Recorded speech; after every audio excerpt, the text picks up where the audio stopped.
Someone I cherish more than my life is pregnant. I'm divorcing you. I won't accept a refusal, so pack your bags and leave. That's what my husband, who had casually gone on a trip and returned home, told me while I was overwhelmed with caring for my bedridden mother-in-law at her house. I wondered what he intended to do with his bedridden mother since he had never once helped with her care. When I asked, he said, "Isn't it obvious? You're used to it, so you should just keep taking care of her. It won't cost anything for care, and it's a great idea, right?" While I was exhausted from caring for my mother-in-law, my husband was having an affair with a younger woman and even got her pregnant. My anger reached its peak, and then came disbelief. My husband really knows nothing about running a household. You really don't know anything, do you? Me taking care of your mother? Are you serious? That's impossible for me. Because your mother is. He was shocked and deeply disappointed by the truth that followed. I met my husband during the prime time for marriage and we got married. It wasn't like we were thinking about marriage from the start, but as the conversation turned towards marriage, I started considering marrying him. When we visited his parents, I felt a dislike for his mother due to her cold attitude towards me. Since then, my relationship with my mother-in-law has been rather poor. However, there were no typical mother-in-law and daughter-in-law battles since I was consciously keeping my distance. Due to her always emitting a "stay away from me" aura. Before meeting her, my husband told me she was a very cool person. She was a strong woman who had raised 2 children on her own, but in reality, her attitude was distinctly cold towards me. Thus, my relationship with my mother-in-law didn't develop over time. She didn't particularly say or do anything unpleasant to me. However, the unapproachable atmosphere remained. After my only daughter got into her desired university, I felt a sense of accomplishment as a mother. I thought my daughter would commute from home, but she wanted to be independent and move out for university. I was a bit sad, but I respected her wishes and allowed her to live alone. After she left, I felt a sense of loss as if my role as a mother was over, but until then, I had prioritized parenting over spending time with my husband. Now, I thought it was time to focus on our relationship, just when my mother-in-law had an accident. She fell and broke a bone and needed care for a while. My husband asked me to move in with his parents to help. Actually, I had been working full-time until I found out I was pregnant with my daughter. But, not wanting my child to feel lonely, I quit my job after giving birth. Once she started school, I began working part-time, then skillfully moved back into full-time employment.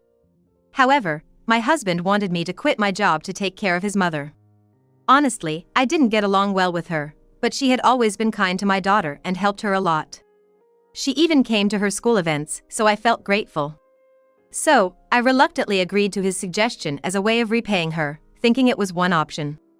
But once I started living with my in-laws and caring for my mother-in-law, it was much harder than I imagined. Since she was mostly bedridden, dealing with her excretion was especially difficult. I had to do it because my husband, her son, probably wouldn't want to see it. And even though a caregiver came once a week, it seemed too infrequent for taking a shower. At first, my husband was very cooperative, wanting to repay his mother for raising him, but the heavy labor was far beyond his expectations, and he escaped to his busy work, leaving me to handle everything alone. I ended up taking care of her by myself and even hurt my back while helping her transfer to her wheelchair. But my husband, busy with work, didn't offer to help. I also had to accompany her to doctor's appointments. Our car wasn't equipped for a wheelchair, so helping her get in and out added to my back and knee pain. If only she had said a word of thanks, but her cold remarks didn't change even after I was the only one taking care of her. I felt lost about whether I could continue like this. When it was decided that my husband and I would move in with his parents to take care of his mother, his sister, Susan, said she would help occasionally. But in reality, she just offered words of encouragement like "keep it up," without actually helping. My sister-in-law, Susan, is married and lives a bit away from our in-laws' house. I understand that she can't come often, but when she does visit, she starts criticizing the way I care for our mother-in-law. "Hey, you shouldn't do that, it's pitiful for mom. Try to be more empathetic towards her." She complained that the meals I prepared were not to our mother-in-law's liking, or that the care bed should be placed in a sunnier spot. When setting up the care bed, I had considered our mother-in-law's preferences. I didn't want to be lectured by Susan, who wasn't even there at the time. When I mentioned this to my husband, he surprisingly sided with Susan. "Actually, I've been thinking the same. You should listen more to what mom wants. Take better care of her. Feeling isolated by my husband's unexpected stance, I realized I had no one on my side and no one to help me in this situation. I couldn't rely on community support because I couldn't leave my mother-in-law alone. I felt helpless in this situation. Gradually, my husband started coming home later. At first, when we started living together, he said he was busy at work, but I thought he was just avoiding helping with the care. Recently, however, he started talking about business trips. Something unheard of in his department. I began to feel suspicious about his behavior. Then one day, he left his smartphone on the living room table and went to take a shower. He usually keeps it in his room, so why leave it out today? Could he be so busy that he forgot? As I thought this and approached, I saw the screen was still on. Despite feeling I shouldn't look, my curiosity got the better of me. The screen showed a reservation for a luxury hotel for 4 people. My mind raced. Maybe it's a family trip with my mother-in-law? Despite everything, I thought, maybe he's still considering us. I apologized to my husband for accidentally seeing his phone and broached the topic of the trip. Huh? Why would I go on a trip with you? Did you think you were included in those 4 people? He mocked me with a sarcastic laugh. When I asked who he was going with, he dodged the question and never gave a straight answer. 2 weeks later, without considering my feelings, he left for the trip. After a 3-day trip, he returned and shockingly said, "My important coworker is pregnant. So, we're getting divorced right away." I couldn't believe my ears. Why was he demanding a divorce just after returning from a trip? I couldn't understand it all. Pregnant? Are you cheating with your coworker? I don't need to explain everything. Just silently agree to the divorce.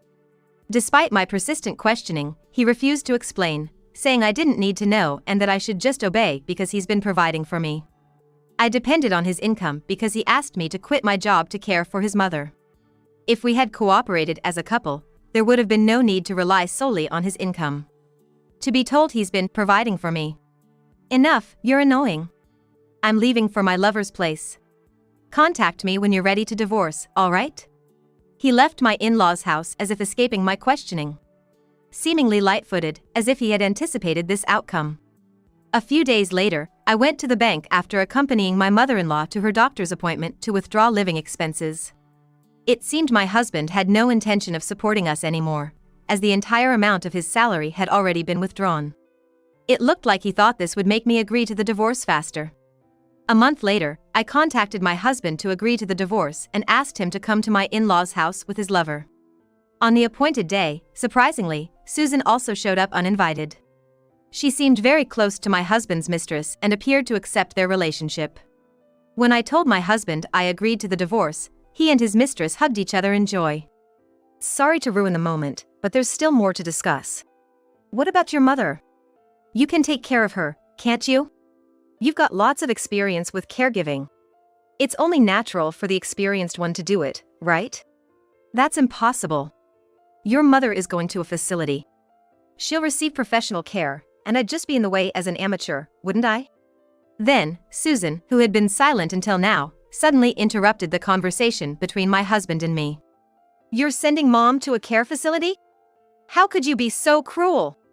That's right. It's obvious that staying in her familiar home is best. My husband added, his joy from earlier turning into rage as if he himself was plummeting into misery. He unleashed a tirade of accusations, calling me cold-hearted and merciless. Then, our mother-in-law appeared. I'm the one who decided to go to the facility. What? Mom? Why are you standing? My husband and Susan were genuinely shocked to see her, who had been bedridden and wheelchair-bound, standing and walking on her own. They were also surprised to see that my mother-in-law and I had developed a good relationship. In fact, our relationship had been strained and bad at the beginning of our lives together. There were times when my mother-in-law lashed out at me because she couldn't move freely, but things changed after a certain point when we opened up and reconciled. The turning point was her apology. As I silently cleaned up after an accident she had, she apologized for making me do such things. This led to her apologizing for her aloof attitude towards me since we first met.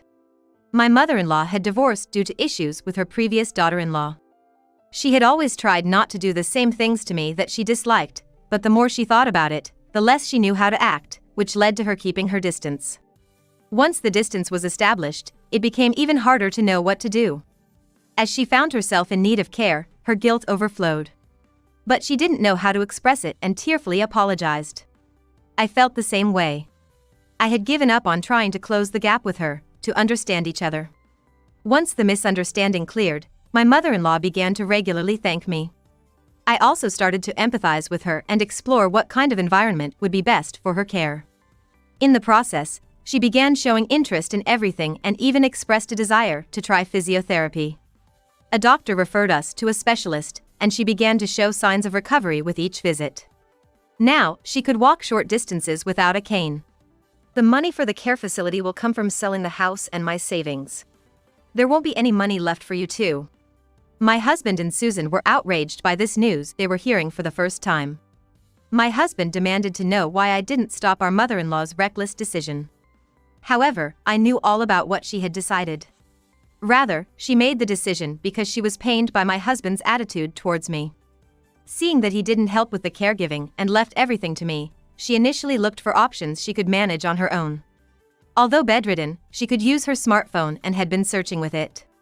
After we reconciled, she shared everything about her future plans with me.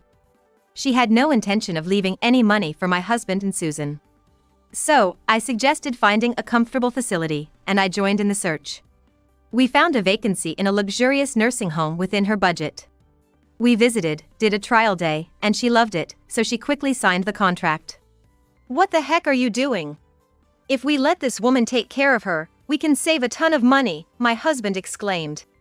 "Yeah, rethink this, Mom. Spending money on a nursing home is a waste," Susan chimed in. My mother-in-law glared at them fiercely. "I don't want to leave a single penny for you too. That's why I chose a luxurious nursing home. It's none of your business how I spend my money." Her forceful voice silenced them, who had been loudly protesting until then. Realizing there was no inheritance, my husband and Susan were in shock. Their earlier aggressiveness gone. The mistress, contrary to what I expected, didn't seem too concerned about the lack of inheritance. She told my husband, "It's okay about the inheritance, as long as you marry me, I'll be happy." And then turned to me, demanding assertively to sign and hand over the divorce papers quickly. I informed them that there was someone I wanted present before I submitted the divorce papers. My husband, his mistress, and Susan looked puzzled, but my husband, thinking he had the upper hand, told me to call this person quickly if it meant the divorce would be finalized. Just then, the doorbell rang at a perfect time, so I excused myself to greet the person. When I returned with them, the mistress's demeanor completely changed. Because I had brought her mother. Right after my husband suddenly demanded a divorce, and until the month when I agreed to it, I had hired a detective agency to investigate my husband and his mistress. The participants of the trip, which my husband stubbornly refused to disclose, included him, his mistress, Susan, and surprisingly, the mistress's mother. It seemed that the trip was also meant for the mistress's mother to meet my husband. During the trip, there was no mention of my mother-in-law's care. My husband had told her that his mother had passed away, thinking it would be troublesome if his affair partner knew there was a caregiver. He introduced Susan as a motherly figure in his life. But the lies didn't end there. He had kept quiet about being married and not yet divorced from me. After receiving the investigation results, I went to meet the mistress's mother and revealed everything to her. Even knowing the truth, seeing the people involved in person seemed to have blown her rationality away. The mistress's mother, red-faced with anger, shouted unreservedly at her daughter, my husband, and Susan. While she was furiously yelling, the recipients of her anger seemed confused by the rapidly changing situation. Susan was questioning my husband about why he did something that could be discovered. Then, my husband, taken aback by the unexpected alliance between me and Susan, we were not on good terms, started to justify himself, saying he couldn't have anticipated this. After a thorough scolding, the mistress's mother turned to me and my mother-in-law apologized for her daughter's role in the affair. She even promised to ensure her daughter would pay any amount of compensation I demanded. However, the mistress was disgruntled and complained about why she should pay. "I'm not paying. I'm carrying his baby, after all," she said, refusing to pay because she was pregnant and claiming they had my consent for the relationship. I never acknowledged their relationship. I was just fed up with my selfish husband and wanted nothing more to do with him. In fact, during the investigation into my husband, a significant secret he had been keeping from me came to light. Since you two are going to be married, why not have my ex-husband pay the compensation? Oh, right. We'll have joint assets once we're married. The mistress said, clearly naive about such matters. I left her with her misunderstanding. But now was the crucial fact she probably didn't know. Yeah, joint assets. If he has the means, he can pay, right? What? Your soon-to-be ex-husband has a considerable amount of debt, it seems. You're quite the gold digger, aren't you? What did you make him borrow money for? My husband had no spare money for the mistress because he was contributing to our household expenses. Whether he didn't cut back on expenses because he feared the affair would be discovered, or it was just his vanity, I didn't know. He had apparently been financing the affair entirely through loans from multiple lenders and was now deeply in debt with late repayments, even resorting to dangerous sources. The mistress was unaware of the debt. She confronted my husband, listing several brand names and insisting she never asked for them, he had given them to her of his own accord. She blamed him for his self-indulgence and for dragging her into it. My husband had always been a bit of a show-off, often choosing things beyond his means, which had led to several arguments. The mistress, though quick to blame my husband, was no match for her own mother. After being scolded by her mother for enough already, she shrank back, surprised and silenced. The mistress's mother, after bowing deeply to me and my mother-in-law, forcefully dragged her daughter away and left. Outside, the mistress was still claiming she was right, but her mother wouldn't listen and pushed her into the car, driving off. A strange silence settled over the house. Left behind were me and my mother-in-law, and my husband and Susan, who looked incredibly uncomfortable and kept their heads down. My mother-in-law broke the silence with a sarcastic tone. So, I'm supposedly dead now. Her remark was dripping with irony. My husband and Susan desperately tried to make excuses. They claimed it just ended up that way and they never intended to say she was dead, or that the mistress had misunderstood it on her own. However, their excuses were quite feeble and didn't convince my mother-in-law. I thought I raised you to live honestly. How did you end up like this? Personally, I believe while living under their parents' roof, it's the parents' responsibility, but once they leave home, especially after getting married and having their own families, their character formation is up to them. My mother-in-law had no reason to feel responsible. My husband simply wanted an easy life, and his avoidance of problems led to this, and Susan was no better. They jumped to conclusions about inheriting soon since my mother-in-law became dependent on care. My house is no longer your home. Get out now. And don't you ever show your pathetic faces to me again. My husband and Susan tried to resist several times, but when my mother-in-law made a motion to throw a nearby vase, they fled. Later, I handed the completed divorce papers to my husband and demanded alimony. But, rejected by the mistress for being a debtor, he was abandoned. The mistress fiercely resisted, saying she hated struggling with money. She tried to sweet-talk her way out of it, but even her mother sternly told her not to contact me. Due to these events, my husband's attitude changed drastically. He started dragging his feet on the divorce and suggested we try again. He sent me cringeworthy, poetic-like messages every day.